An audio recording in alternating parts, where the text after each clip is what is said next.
तो F T आपका function continuous है और बाउंडेड है, ठीक है, दोनों चीजों को कंडीशन को फॉलो करता है।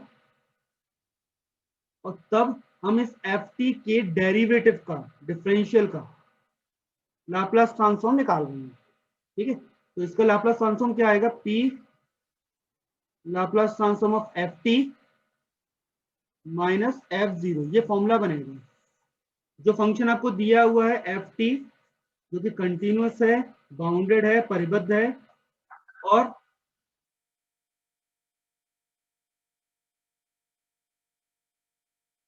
एक मिनट,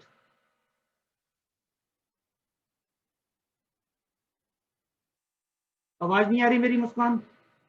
अब आ रही होगी ना?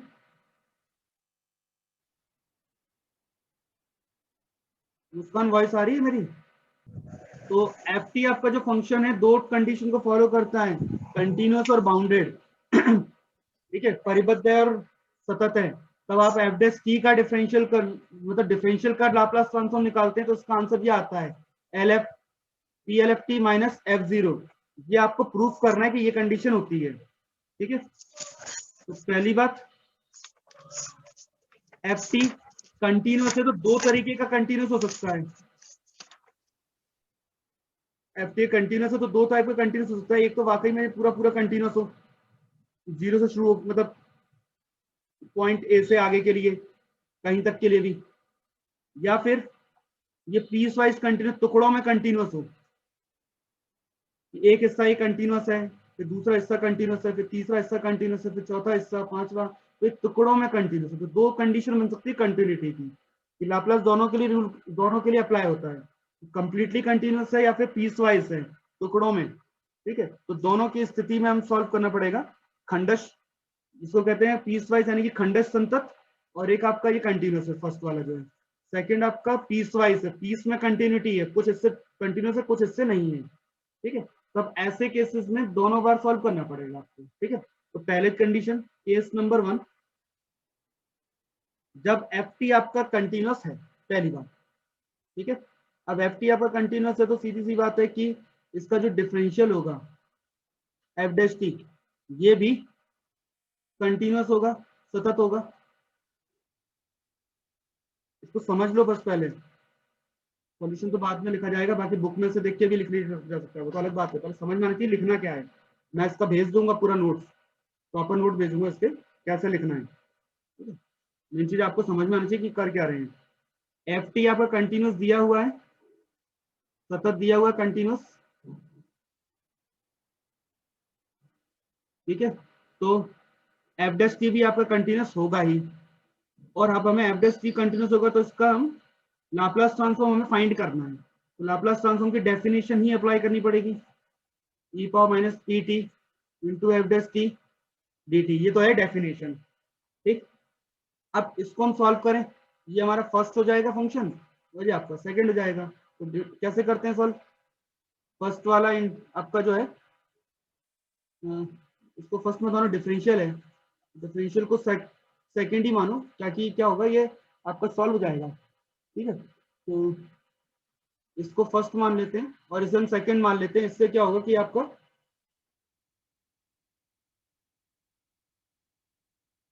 ठीक है, समझने के लिए फर्स्ट हम ई पावर माइनस पी टी को मानते हैं, तो इससे क्या होगा कि कैलकुलेशन हो जाएगी। ई पावर माइनस पी टी का तो बाहर करेंगे, ठीक है, इंटीग्रल होगा फर्स्ट का, तो फर्स्ट सेकंड का, तो सेकंड यानी कि डिफरेंशियल एफ टी का आप इंटीग्रल करोगे, तो डिफरेंशियल का इंटीग्रल करोगे तो वापस आपको एफ टी मिल जाएगा, रिवर्स प्रोसेस कर रहे हैं, तो ये तो मिल जाएगा आपको एफ टी माइनस, अब इंटीग्रल के साथ फर्स्ट का डिफरेंशियल और सेकंड का इंटीग्रल माइनस का, तो फर्स्ट का डिफरेंशियल करेंगे यानी कि E power minus P T का डिफरेंशियल करेंगे, तो क्या डिफरेंशियल क्या है, E power minus P T into minus P, ये डिफरेंशियल हो जाएगा, और सेकंड का इंटीग्रल करेंगे तो फिर से जाएगा आपका एफ टी, और इस पूरे का इंटीग्रल हो रहा है, केवल आपने बाय पार्ट सॉल्व किया है, और ये आपकी आ गई लिमिट 0 से इन्फिनिटी। सिंपल सॉल्व किया, जैसे हम फॉर्मूला लगाते हैं वही फॉर्मूला अप्लाई किया है, फर्स्ट और सेकंड में लिख दिए कौन सा फर्स्ट है कौन सा सेकंड है, ठीक है। तो ये हमारा फर्स्ट, ये हमारा सेकंड है। अब लिमिट अप्लाई करने की बार आ रही है, बात t टेंड्स टू इंफिनिटी पे इंटू एफ टी, और माइनस जीरो पुट करेंगे तो e की पावर 0 तो 1 होता है और f0 आएगा। ठीक है, ये तो हो गया आपकी upper limit minus lower limit. Minus minus plus, t को बाहर करते हैं 0 से इंफिनिटी, e की power minus P T into F T D T. तो जो सेकेंड वाला पार्ट अभी इंटीग्रल के अंदर है वो तो लाप्लास की डेफिनेशन बना रहा है, और जो लिमिट हमें सॉल्व करनी है टी टेंड्स टू इंफिनिटी पे, ये जो लिमिट है टी टेंड्स टू इंफिनिटी, तो हमें पता है कि e की पावर माइनस पी टी 0 की तरफ जाएगा जब t कहाँ जाएगा इंफिनिटी पे, तो ये हो जाएगा 0, तो बचेगा माइनस f0 और प्लस t, और ये आपकी डेफिनेशन है लाप्लास ट्रांसफॉर्म एफ टी के लिए। तो फाइनली आपको क्या मिलेगा, Laplace transform F T minus f0, और जब आप ट्रांसफॉर्म किसका कर रहे थे, एफ डैश टी का। ठीक है, और यही आपको प्रूफ करना था फाइनली। क्योंकि हमने पहले ही कहा है कि t टेंड्स टू इंफिनिटी पे है तो e की पावर माइनस पी टी 0 पे जाएगा। क्यों? क्योंकि ये पहले से ही पता है कि ये बाउंडेड है फंक्शन हमारा। ठीक है, बाउंडेड है तो एक्सपोनेंशियली बाउंडेड होगा।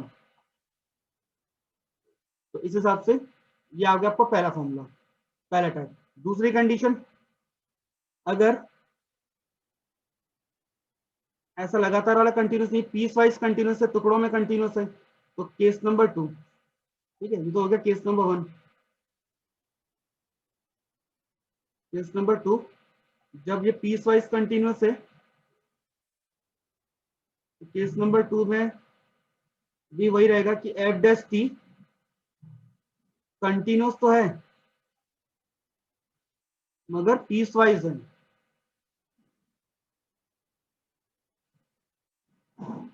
मतलब कि खंडश, संतत। ठीक है,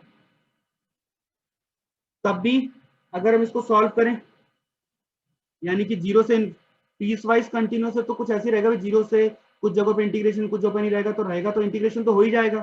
टुकड़ों में इंटीग्रेशन होगा, पार्ट्स में, जैसे हमने इंटीग्रेशन डिसकंटिन्यूटी का किया था, टुकड़ों में तो इंटीग्रेट होगा ना, टुकड़ों में भी इंटीग्रेट होगा तो रहेगा तो आपका वो लाप्लास की डेफिनेशन के अकॉर्डिंग।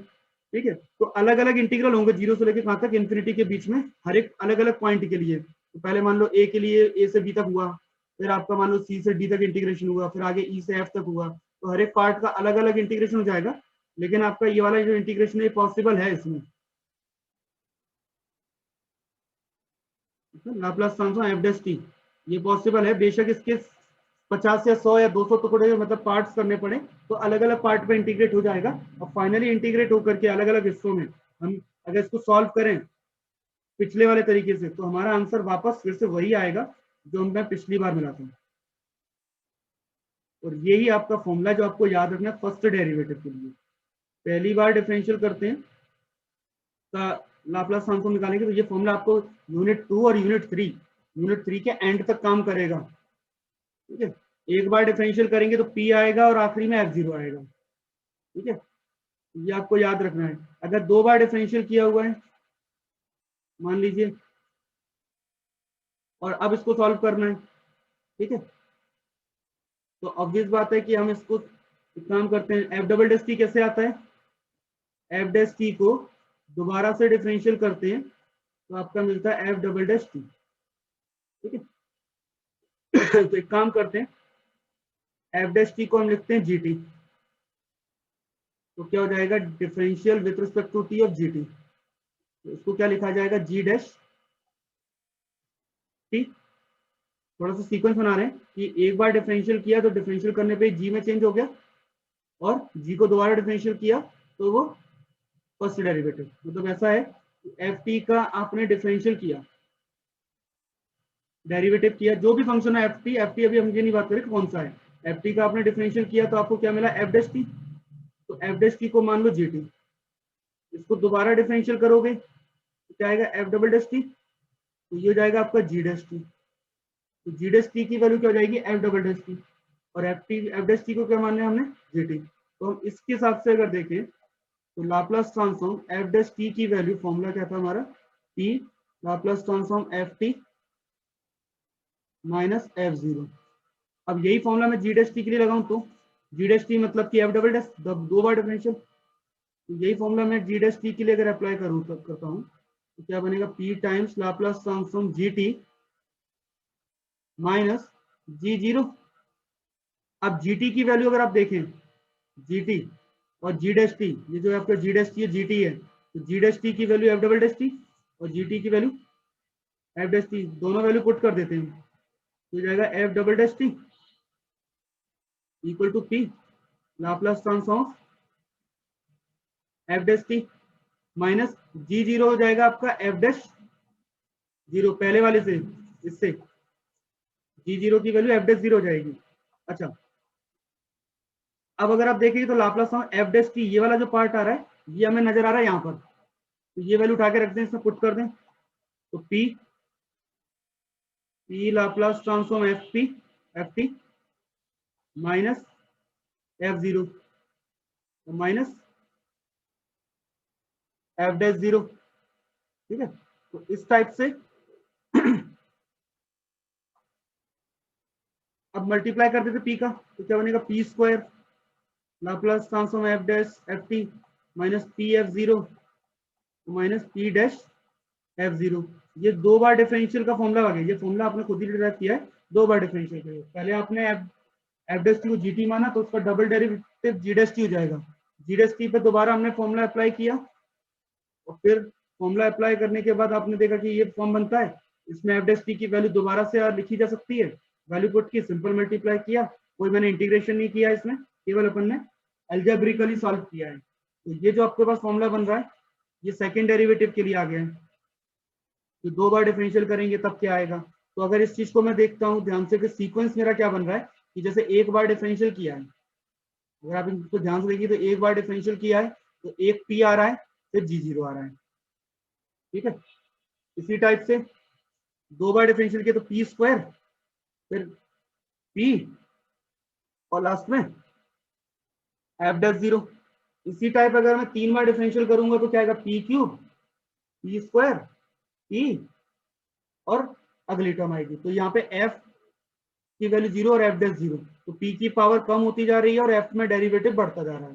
तो इसी कॉन्सेप्ट के हिसाब से अगर हम आगे चलें और कंटिन्यू करें, इसको डिकोड करके इसको डिकोड करें अगर, तो Laplace transform F triple dash T तीन बार डिफरेंशियल करने पर, तो सबसे पहले तो देखो एक बार में पी आया था, दो बार डिफरेंशियल पे डेरिवेटिव पी स्क्वायर आया था, तो यहाँ पे पी क्यूब आना चाहिए, सबके साथ कॉमन नंबर एक ही चल रहा है, लाप्लास ट्रांसफॉर्म एफ टी, सारी टर्म माइनस में इसके बाद की तो माइनस लगाएंगे, अब पी की पावर कम होती जाएगी तो पी स्क्वायर फिर आएगा एफ जीरो, फिर से पी की पावर कम हो गई और एक डेरिवेटिव बढ़ गया और फिर लास्ट में एफ डबल डैश जीरो। तो इस टाइप का सीक्वेंस आपका बन रहा है। तो ये आपको सीक्वेंस अगर समझ में आ रहा है तो आपको फॉर्मूला याद हो जाएगा, ये सीक्वेंस ही हमारा फॉर्मूला है। ठीक है, अगर चार बार डिफरेंशियल करने को कहा जाए, चार बार डेरिवेटिव है उसके बाद लाप्लास ट्रांसफॉर्म बोला है, तो फॉर्मूला क्या बनेगा, P power four Laplace transform F T minus, सारी टर्म माइनस में चलेंगी, पी की एक एक पावर कम करते जाओ, एफ जीरो लिखते जाओ, फिर पी स्क्वायर एक डेरिवेटिव बढ़ जाएगा, तो इसका पी एक और डेरिवेटिव बढ़ जाएगा, तो minus F triple dash zero, यहां तक आ जाएगा फाइनल। तो इस तरीके से हम लिख सकते हैं एन बार के लिए भी। अगर इसी टाइप कंटिन्यू करें और एफ का डिफरेंशियल एन टाइम्स है तो इसी को ऐसे लिख सकते हैं, P power N Laplace transform F T minus P power एक और कम कर लो power F zero minus P की पावर और कम करो माइनस, फिर पी की पावर कम होती जाएगी और लास्ट में तो यही आएगा पी और F N minus two zero minus F N minus one.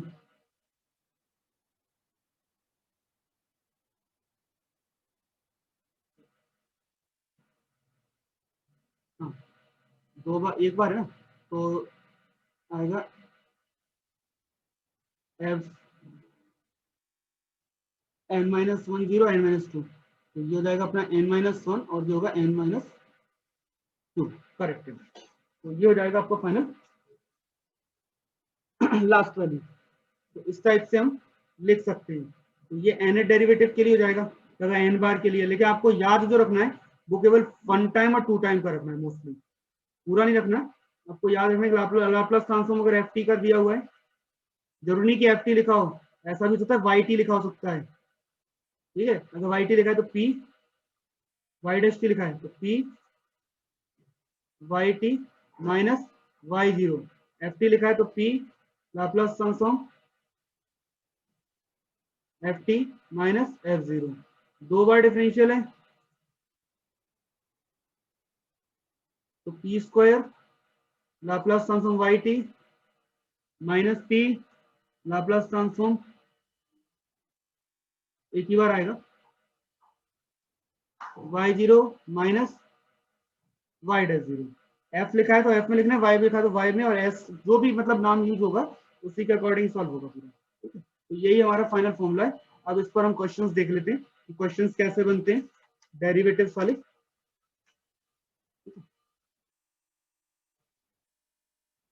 ये इंपॉर्टेंट पार्ट है डेरिवेटिव्स वाला कि अब जैसे मुझे फाइंड करना है, क्वेश्चन देखते हैं, लाप्लास ट्रांसफॉर्म निकालना है,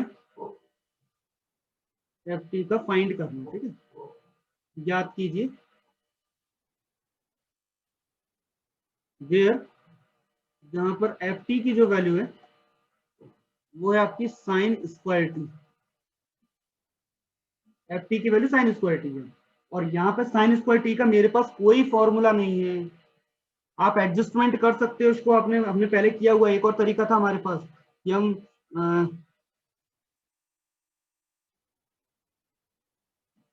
1 - 2 साइन स्क्वायर थीटा को क्या लिखते हैं, कॉस टू थीटा।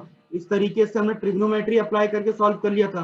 अब मैं ट्रिग्नोमेट्री अप्लाई नहीं करना चाह रहा, विदाउट ट्रिग्नोमेट्री हम इसको सॉल्व करेंगे, ट्रिग्नोमेट्रिक फॉर्मूले की रिक्वायरमेंट नहीं है, ठीक है। उतना बड़ा हमें फॉर्मूला नहीं लगा रहे, हम डायरेक्ट इसको हम चेंज करना चाह रहे हैं डेरिवेटिव से। तो आपको एफ टी का ट्रांसफॉर्मेशन बताना है, और जिसका कोई फॉर्मूला आपके पास नहीं है, लेकिन आप जानते हैं कि इसका डिफरेंशियल करने पर, डेरिवेटिव करने पे क्या आएगा, 2 sine T into cos T, यानी कि साइन 2t, और इसका फॉर्मूला हमें पता है, इसका फॉर्मूला हमें नहीं मालूम था। तो डेरिवेटिव का पता है ना, तो डेरिवेटिव वाला माइंड में आना चाहिए कि ये डेरिवेटिव का ट्रांसफॉर्म कर लो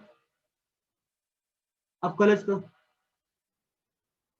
तो डिफरेंशियल का ट्रांसफॉर्म कर लेते हैं, डिफरेंशियल से हम फॉर्मूला बना लेते हैं, ठीक है। तो हम क्या करेंगे, लाप्लास ट्रांसफॉर्म डेरिवेटिव का फॉर्मूला लिखेंगे,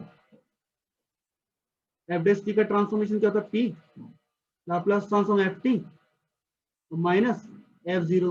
अब इस वाले फॉर्मूले में ये जो वैल्यू है ये तो हमें फाइंड ही करनी है ना, तो ये तो आपको, बाकी इसका फॉर्मूला आपको पता है, एफ डैश टी का यानी कि साइन 2t का फॉर्मूला तो आपको पता ही है, और एफ जीरो भी निकाला जा सकता है, टी की जगह जीरो पुट करना है सिंपल बस एफ में, तो ये वैल्यू भी निकाल सकते हैं। तो जब 2 चीज पता है तीसरी चीज तो फाइंड आउट हो ही जाएगी, ठीक है। तो सबसे पहले हम यहाँ पे वैल्यू पुट करते हैं। ये जो चीजें मैं बता रहा हूँ ये सब आपके माइंड में चलना चाहिए पहले से कि ये ऐसा हो रहा है इसमें, तभी आपको 2 स्टेप आगे का आप सोचोगे तब आप लिख पाएंगे पीछे का, ठीक है। मैथमेटिक्स में होता यही है, साइन 2t का फॉर्मूला पता है, p Laplace transform sine square T का नहीं मालूम है, माइनस एफ जीरो, ठीक है। तो एफ जीरो, तो ये साइन स्क्वायर टी का तो सॉल्व करना ही नहीं है, तो डायरेक्ट एफ टी निकालना है तो उसको एफ टी लेने दो, तो एफ जीरो यानी कि साइन स्क्वायर जीरो, और इसका जो फॉर्मूला है आपको मालूम ही अच्छे से, तो फॉर्मूला क्या होता है डेरिवेटिव का, तो डेरिवेटिव का फॉर्मूला क्या होता है, साइन 2t का finally 2 upon P square plus 4 और equal to P into Laplace transform F T, मुझे नहीं पता वही निकालना है, और माइनस साइन स्क्वायर जीरो, तो साइन जीरो की वैल्यू जीरो। अब यहां से आपने सॉल्व किया और directly Laplace transform F T की वैल्यू लिख सकते हैं, कितनी आएगी, 2 upon P P square plus 4, यानी कि Laplace transform sine square T का वैल्यू 2 अपॉन पी। कोई ट्रिग्नोमेट्री ज्यादा अप्लाई नहीं की हमने, सिंपल सा डिफरेंशियल देखा है, बस डिफरेंशियल किया है, और डिफरेंशियल का ही हमने डेरिवेटिव निकाल दिया, हमारे पास फॉर्मूला था और हमें पता है कि इसमें तीन में से दो चीजों की वैल्यू पता है तो तीसरी चीज निकल ही आएगी। ये फाइनल आपके पास ये आंसर आ गया। ठीक है, ये मेथड रहेगा हमारा। अगर कुछ, क्योंकि एक ही क्वेश्चन को सॉल्व करने के बहुत सारे मेथड हैं, ऐसा नहीं कि मैंने एक मेथड बता दिया इसी से ही सॉल्व होगा। आप इसी क्वेश्चन को अलग अलग तरीके से कर सकते हो, सिंपल आपको जो मेथड समझा रहा हूं। लेकिन अगर कोई नाम दे दिया जाए कि इसी मेथड से करना है तो फिर तो आपको वही मेथड अप्लाई करना पड़ेगा, इसमें आप चेंज नहीं कर सकते। इसलिए आपको सारे मेथड आने चाहिए, अगर किसी भी मेथड से बोला जाए तो उससे हम सॉल्व कर सकते हैं।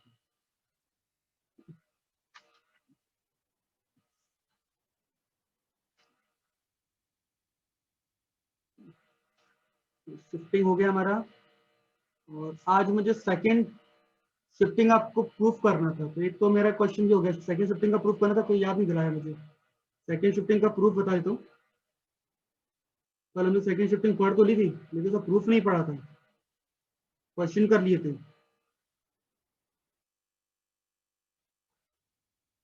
तो एक थ्योरम तुम्हारी डेरिवेटिव्स की हो गई है, सेकंड शिफ्टिंग का प्रूफ रह गया था तो बीच में लेके आना पड़ रहा है।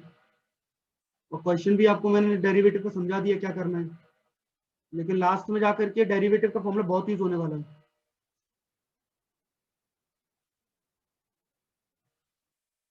तो सेकंड शिफ्टिंग थ्योरम क्या कहती है कि अगर आपको किसी फंक्शन का एफ टी का ट्रांसफॉर्मेशन मालूम है, और एक और फंक्शन है जी टी जो कि एफ टी माइनस ए के फॉर्म में है, जो हमने कल सवाल किए थे इसके बहुत सारे, इस कंडीशन पर है, तब जीटी का जो ट्रांसफॉर्मेशन है, जीटी का जो रूपांतरण है, वो डायरेक्ट आएगा E power minus A P into F P. तो एफ पी जो था उसमें E power minus A P का मल्टीप्लाई कर दीजिए, और ए आपको जीटी में डिफाइन किया गया है। ये हमें प्रूफ करना है। इसका प्रूफ देख लेते हैं क्या रहेगा। सबसे पहले तो आपको प्रूफ वो करना है, वो है लाप्लास ट्रांसफॉर्म जीटी। तो पहली बात तो डेफिनेशन लिखनी पड़ेगी, by definition of Laplace transform, Laplace रूपांतरण की परिभाषा से।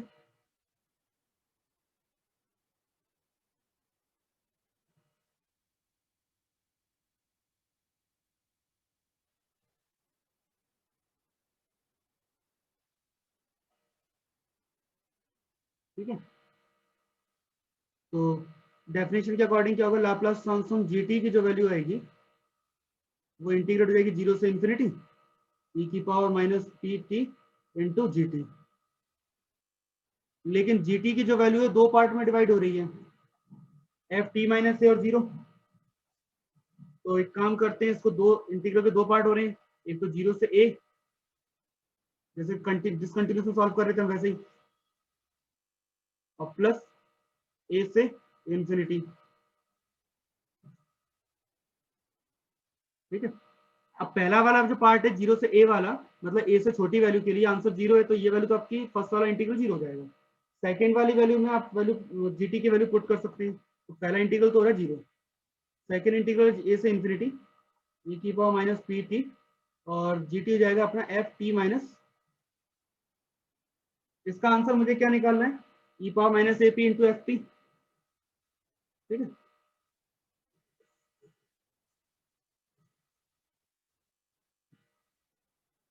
वैल्यू पुट कर दी हमने। सबसे पहला काम तो ये किया कि वैल्यू पुट की है। इसके बाद एक काम करते हैं, जो टी माइनस ए है इससे अपन मान लेते हैं यू। इससे क्या होगा कि डी टी की वैल्यू डी यू हो जाएगी, और लिमिट जो है आपकी बदल जाएगी। पहले टी की लिमिट ए है तो यू की लिमिट क्या हो जाएगी, ए माइनस ए 0, और फिर टी की लिमिट आपकी इंफिनिटी है तो यू की लिमिट भी हो जाएगी इंफिनिटी। तो फाइनली लाप्लास ट्रांसफॉर्म जीटी की जो वैल्यू है मेरे पास वो आ जाएगी, लिमिट हो जाएगी 0 से इंफिनिटी ई की पावर माइनस पी, टी की जो वैल्यू है यहां से हो जाएगी ए प्लस यू, आपका ए प्लस यू, और एफ यू डी यू। अब ई की पावर जो माइनस में पी ए प्लस यू है, इसमें इंटीग्रेशन केवल यू का हो रहा है, ए का नहीं हो रहा है, ए कांस्टेंट है। तो एक काम करते हैं, E power minus A P तो कर लेते बाहर, और इंटीग्रेशन में जाएगा ई पावर माइनस पी यू और एफ यू डी यू। और अगर आप ध्यान से देखेंगे तो ये लाप्लास का ही डेफिनेशन बन रही है। फंक्शन आपका एफ यू है, ई की पावर माइनस पी यू का मल्टीप्लाई हो रहा है, लिमिट 0 से इन्फिनिटी है, तो ये लाप्लास की डेफिनेशन बन रही है। और लाप्लास की डेफिनेशन बन रही है तो सीधी सी बात है कि इसको हम एफ पी लिख सकते हैं, E power minus A P by change of variable. U को टी लिखा जा सकता है, और जब यू को टी लिखा जा सकता है तो इसे एफ पी भी लिख सकते हैं, और यही आपका प्रूफ हो जाएगा फाइनली। ठीक है, ये हमारा प्रूफ हो जाएगा। जीटी में क्या करना है, जैसे हम डिसकंटिन्यूस में किया था सेकंड पार्ट में कि 2 पार्ट करो इंटीग्रल के, सॉल्व एक्चुअल में सॉल्व तो हमें करना ही नहीं, कुछ भी कोई फंक्शन तो दिया नहीं है, बस आपको फॉर्मूला बनाना है, तो इंटीग्रेशन नहीं करना, उसी के अंदर एडजस्टमेंट करनी है। तो टी माइनस ए को यू मान लिया और लिमिट भी बदल जाएगी, डी टी चेंज हो गया, तो आपको जो फॉर्म आ गया वो पूरा एज इट इज लाप्लास की डेफिनेशन आ जाती है यू के फॉर्म में। यू को टी से बदलें चाहे एक्स से बदले, किसी भी नाम से बदलो, आंसर तो वही रहेगा, आंसर नहीं बदलने वाला। क्यों? क्योंकि अगर आप साइन एक्स है, साइन वाई है, लिमिट आपकी 0 से 1 अगर है तो आपको कैसे भी सॉल्व करो आंसर तो वही रहने वाला है, चाहे एक्स में करो चाहे वाई में करो चाहे किसी भी करो। तो change of variable property use किया, आंसर देखिए आपको ठीक है, तो आंसर एफ पी आ रहा है, सेम टू सेम है, कोई अंतर नहीं है, चाहे आप यू में लिखें चाहे टी में लिखें, आएगा तो ये एफ पी की वैल्यू। ठीक है, ये आपका हो जाएगा सेकेंड शिफ्टिंग। तो आपका सेकेंड शिफ्टिंग भी हो गया है, और derivatives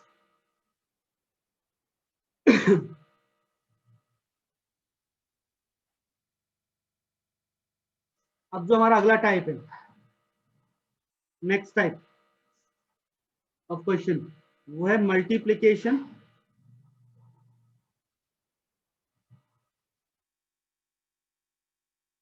bye T, by powers of T कर देते हैं। बस आज ये और समझ लो, आज थ्योरम वाला पार्ट ज्यादा था, क्वेश्चंस वाले कम है, क्योंकि क्वेश्चंस फिर मैं कल करा दूंगा पूरे। आज थ्योरेटिकल पार्ट रहेगा अपना पूरे ज्यादा। तो multiplication by power of T, यानी कि टी की पावर का मल्टीप्लाई करना, कहने का मतलब है कि आपको लाप्लास ट्रांसफॉर्म एफ टी की वैल्यू मालूम है, कैपिटल एफ टी, ये आपको पता है। देन अब आप क्या करते हैं, जैसे फर्स्ट शिफ्टिंग में क्या कर रहे थे, ई पावर ए टी का मल्टीप्लाई कर रहे थे, यहाँ पे मैं टी का मल्टीप्लाई कर देता हूँ, या फिर टी स्क्वायर का कर दूं मल्टीप्लाई, मतलब टी की अलग अलग पावर्स में टी पावर क्यूब का कर देता हूँ, या सिंपली टी पावर एन का मल्टीप्लाई करूँ, किसी भी वैल्यू के लिए बात करूँ। ठीक है, तो अगर आप इसे मल्टीप्लाई करते हैं एफ टी का, जैसे शिफ्टिंग कर रहे थे वैसे यहाँ भी हम फॉर्मूला बना लेते हैं। ठीक है, तो इसका जो आंसर आएगा, आपका जो कैपिटल एफ पी था ना, एक बार टी का मल्टीप्लाई किया है तो एक बार डिफरेंशियल कर दो पी के रिस्पेक्ट में और माइनस साइन लगा दो, दो बार अगर टी का मल्टीप्लाई किया तो -1 की पावर 2 और एफ का दो बार डिफरेंशियल कर दो। ठीक है, किसके रिस्पेक्ट में, पी के, इसको मैं ऐसे लिख देता हूँ तो मुझे ज्यादा क्लियर आ जाएगा कि इसका differential with respect to P किया जाएगा 2 टाइम्स एफ पी का। ठीक है, ऐसे 3 बार डिफरेंशियल किया है तो पी क्यूब का मल्टीप्लाई किया जाएगा, तो पी क्यूब का मल्टीप्लाई नहीं कि 3 बार डिफरेंशियल करना है with respect to P of F P, जिसकी वैल्यू आप जानते हैं। अभी पी माइनस ए नहीं कर रहे, एफ पी का ही डिफरेंशियल कर रहे हैं पूरा, और अगर e पावर n का मल्टीप्लाई है तो -1 की पावर n, और n बार डिफरेंशियल करना पड़ेगा एफ पी को। ये है हमारा नेक्स्ट फॉर्मूला जिसकी यूज से हम क्वेश्चन सॉल्व करने वाले हैं। ठीक है, तो इसका प्रूफ भी देख लेते हैं, और प्रूफ से पहले मेरे को क्वेश्चंस कराता हूँ ताकि प्रूफ आपको समझ में आ जाएगा कि प्रूफ में क्या करना है। तो आज का आपका होमवर्क ये रहेगा, टी का मल्टीप्लाई, ये होमवर्क मैं दे रहा हूँ कि टी के मल्टीप्लाई में क्वेश्चन जितने वो सॉल्व करने हैं। ठीक है, कैसे करने हैं वो समझ लो। लाप्लास ट्रांसफॉर्म निकलना है टी साइन ए टी का, साइन ए टी के साथ मल्टीप्लाई टी का है, और इसकी वैल्यू मुझे मालूम है, फॉर्मूला पता है इसका साइन ए टी का, मल्टीप्लाई टी का किया गया है, तो आपको समझ में आ गया कि टी का मल्टीप्लाई वाला फॉर्मूला लगाना है। तो पहले तो अपन मान लेते हैं एफ टी क्या है, साइन ए टी, और इसका ट्रांसफॉर्मेशन ले लेते हैं, फॉर्मूला क्या बनता है इसका, a upon P square plus A square. अब इसमें t का मल्टीप्लाई किया जाए, ये आपका एफ पी है, ठीक है, इसमें किया जाए t का मल्टीप्लाई क्वेश्चन के अकॉर्डिंग।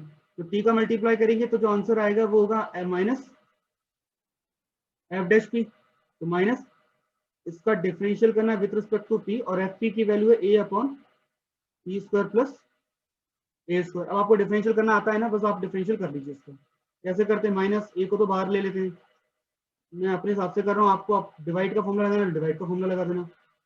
इसकी वैल्यू लिखते हैं -1, माइनस ए पहले लगाते फॉर्मूला माइनस एक्स की पावर -1 का, -n का, तो क्या आएगा, -1 आगे आ जाएगा, और पी स्क्वायर प्लस ए स्क्वायर की पावर हो जाएगी -2, और पी स्क्वायर का दोबारा जाएगा 2p।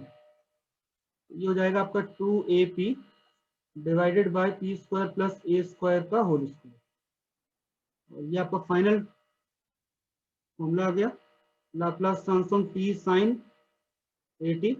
तो साइन 80 का फॉर्मूला मालूम था, टी का मल्टीप्लाई किया मतलब जो एक बार डिफरेंशियल किया, और अगर पी स्क्वायर का करेंगे तो 2 बार डिफरेंशियल कर देंगे, टी क्यूब का करेंगे तो 3 बार कर लेंगे। तो इस टाइप से हम इसको सॉल्व कर सकते हैं। टी का मल्टीप्लाई अगर किया गया तो आपको डिफरेंशियल करना है, ये आपके माइंड में रहना चाहिए।